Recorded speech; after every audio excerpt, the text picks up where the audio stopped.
Desde que se iniciou esse governo, vocês viram alguma medida de contenção de gastos, de enxugamento da máquina pública, de melhorar a gestão? Nada. Você acha isso racional a cada 37 dias ter aumento de imposto em um país?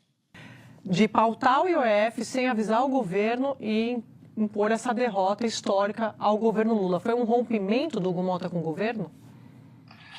Não, André, boa tarde a todos. Eu não vejo dessa forma, André. Isso aí foi a consequência de uma situação que foi criada cerca de 30 dias atrás, quando o governo, mais uma vez, aumenta a carga tributária do nosso país. E desde aquela época ficou sempre a expectativa do Congresso receber, como contrapartida, um corte de despesas do nosso país. Enfim, e nós chegamos no limite. As lideranças não foi uma decisão só do Hugo Mota, foi uma decisão do Congresso como um todo, seja os líderes da Câmara, seja os líderes do Senado, o senhor presidente do Senado, e de darmos um basta nessa situação que nós não podemos, em hipótese nenhuma mais, aumentar a carga tributária do país a cada 37 dias. Isso é inadmissível, principalmente em um país que tem carga tributária de primeiro mundo e serviços de terceiro mundo. Isso é um recado claro que o Congresso Nacional quer dar ao governo federal. Mas por que, na visão do senhor, a minha pergunta é mais em relação ao timing, né? Porque é uma semana de São João, dificilmente a gente vê tanta movimentação no Congresso assim, muito enérgico na semana de São João, porque nesta semana, na visão do senhor, o Hugo Mota decidiu pautar a derrubada do IOF. O que aconteceu? Acho que porque nessa semana ela chegou no consenso com o Davi. Não adiantava nada a Câmara aprovar sem ter sintonia com o Senado Federal, e foi o que ocorreu. O senhor falou assim, o que a sociedade quer, que a sociedade quer e o que os parlamentares querem. A gente perguntou sobre cargos. O que exatamente os parlamentares querem do governo, senador? Olha, depende de quem governa. Os parlamentares do PT querem aumentar a estrutura do Estado, mais cargos para a companheirada, assaltar as nossas estatais, que estão dando um rombo, como estão dando. Não, estou falando do Centrão, nós da oposição, nós queremos que se tenha... Eu te pergunto aqui a vocês, desde que se iniciou esse governo, vocês viram alguma medida de contenção de gastos, de enxugamento da máquina pública, de melhorar a gestão? Nada. Só se fala nesse país de aumentar a estrutura. Nós temos hoje um foco completamente errado. Mas o quanto a concessão de serviços, de benefícios que não se pensa mais, se orgulha do Brasil, André. E nós temos alguns estados, como o meu, fruto de 20 e tantos anos do PT, de termos mais Bolsa Família do que carteira assinada. Isso é uma distorção. O senador nós temos que mudar essa forma. Só para explicar para o assinante que o senador é do Piauí.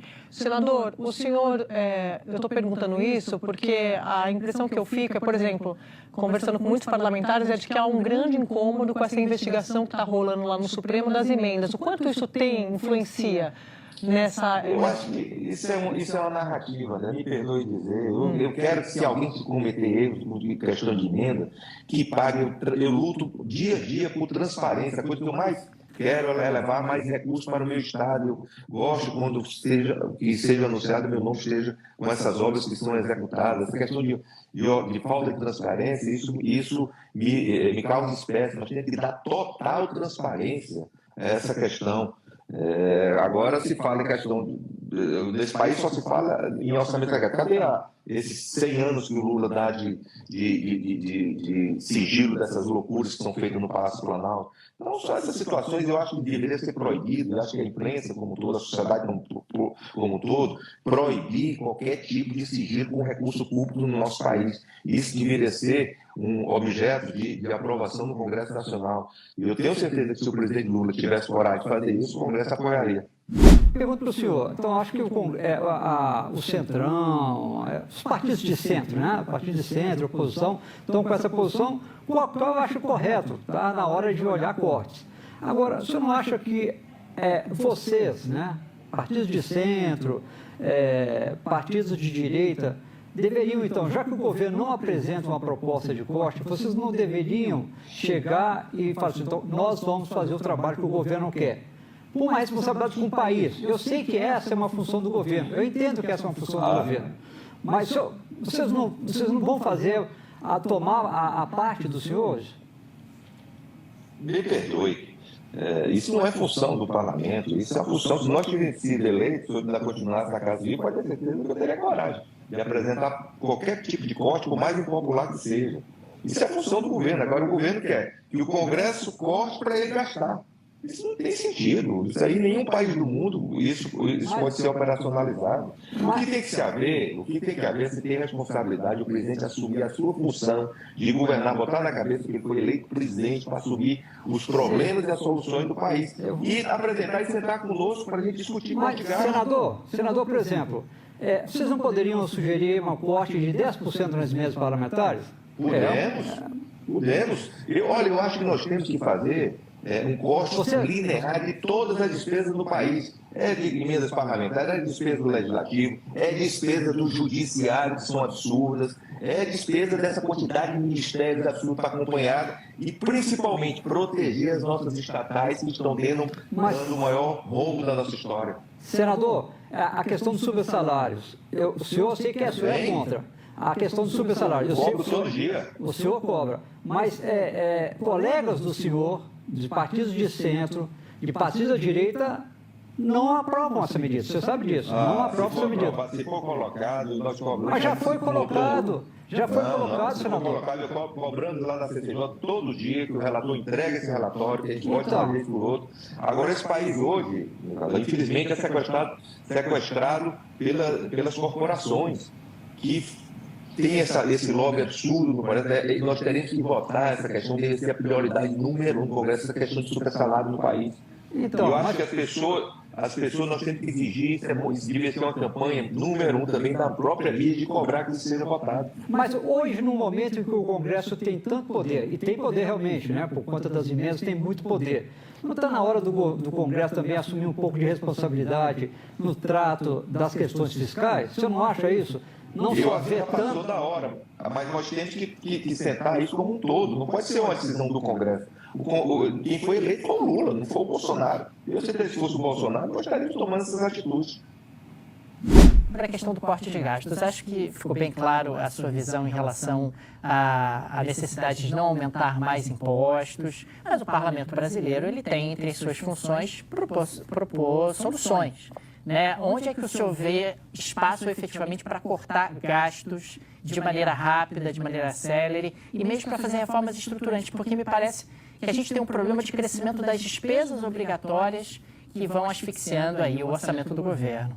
Eu acho que, primeiro, blindar as nossas estatais desse prejuízo absurdo que está dando, que quem vai pagar é o contribuinte.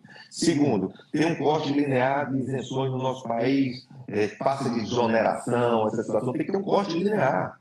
Isso aí nós iremos fazer uma justiça muito maior do que ficarmos remendando a cada 37 dias o nosso sistema fiscal. A população não aguenta mais. Você acha isso racional, a cada 37 dias, ter aumento de impostos em um país? Senador, eu queria entender um pouquinho o que vem para frente, né? Nós estamos aqui, claramente o processo eleitoral de 26 foi antecipado e muita gente está olhando o governo hoje como um pato manco, um governo que não vai conseguir aprovar a sua agenda no Congresso depois das derrotas dessa semana. O senhor que já foi, o senhor que é presidente do principal partido de oposição e que já foi ministro da Casa Civil, o governo virou um pato manco? Quer dizer, ou seja, o governo consegue aprovar alguma coisa antes do início do processo eleitoral, na sua avaliação? Vai depender muito do comportamento do presidente da República. O maior problema desse governo não é o seu ministro da Casa Civil, que não conversa com os outros ministros, não é os outros ministros que não têm desempenho condizente, é o próprio presidente da República. O próprio presidente da República que hoje se transformou, como eu disse hoje pela manhã, em apenas um chefe de Estado. Tem que ter um chefe de governo, assumir. Ele prometeu ao país um Lula 3 e entregou com um Dilma 3. Isso está muito claro. É um governo que tem um presidente completamente isolado, que se orgulha, né, como a primeira disse, ser analógico. A pessoa não tem conectividade com a sociedade. A população já não aguenta mais. É uma frustração sem tamanho.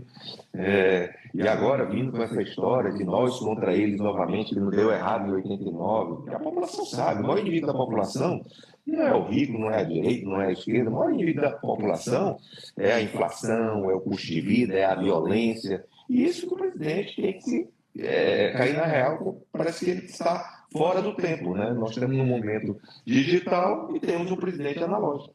Agora, isso significa ou seja, uma mudança ministerial, uma mudança de não resolve na sua avaliação, ou seja, isso já Não, de forma nenhuma. Passou o tempo de se resolver politicamente as coisas no país, graças a Deus, entregando cargos para os partidos. Você viu quantos partidos? Do meu partido, que tem ministro, todos os deputados votaram contra, né? No União Brasil, no MDB, todos os partidos. Se não houver sintonia com o que a população quer, nós não vamos ter apoio para qualquer mensagem do governo. E olha, nós não estamos querendo o caos para o país. Eu já disse para o ministro Haddad, para as pessoas do próprio governo, eu estou, ao contrário do que o PT fazia no passado, quando eu era ministro Cardíaco, não aceitava nós sentarmos para debater o país, nós estamos abertos a isso, mas não temos mais como aumentar a carga tributária do nosso país, sem ter corte de gasto. Eu pergunto a vocês, quando eu estou com problema com o meu cartão de crédito, com as minhas contas da minha casa, eu tenho que cortar. Será que no orçamento de R$1 trilhão não tem nada para cortar? Falar da importância de enxugar gastos. Entretanto, no intervalo de pouco mais de uma semana, nós tivemos a derrubada dos vetos presidenciais aos jabutis da PL da energia eólica offshore e várias instituições de pesquisa, em notas técnicas, reportaram um aumento substancial de gastos na conta de luz que o brasileiro paga, desorganizando o planejamento do setor elétrico, carimbando os recursos para fontes específicas de energia. Vai ter aumento de gasto. Temos, segundo a pesquisa Datafolha, 76% da população brasileira contra o aumento do número de deputados, e isso terá, no longo prazo, por lógica, aumento no custeio do Legislativo. E tivemos o decreto, o primeiro em 32 anos, derrubando, portanto, uma decisão do Executivo em relação ao IOF, sem que, segundo alguns analistas, se tenha debatido profundamente uma alternativa para resolver o problema do orçamento, do custeio, do endividamento do Estado, etc. Eu queria ouvir a opinião do senhor em relação a esse aspecto que empresta ao Legislativo uma certa vilania na hora de ser protagonista na austeridade e no uso dos recursos públicos. Olha, eu tenho certeza que a opinião pública, se for consultada sobre aumento de tarifa de energia, vai ser contra, aumento de deputados, eu também acho que vai ser contra. Eu acho que essa questão dos deputados foi fruto de um censo completamente mal feito, e aí criou essa distorção que teve que ter sido corrigida pelo Congresso. Mas eu também te pergunto, você acha que se fizer uma pesquisa na opinião pública hoje sobre redução de IOF, você acha que a opinião pública ia ser contra? Tenho certeza que quase a totalidade da população não quer mais pagar impostos com o serviço que nós estamos entregando hoje à sociedade.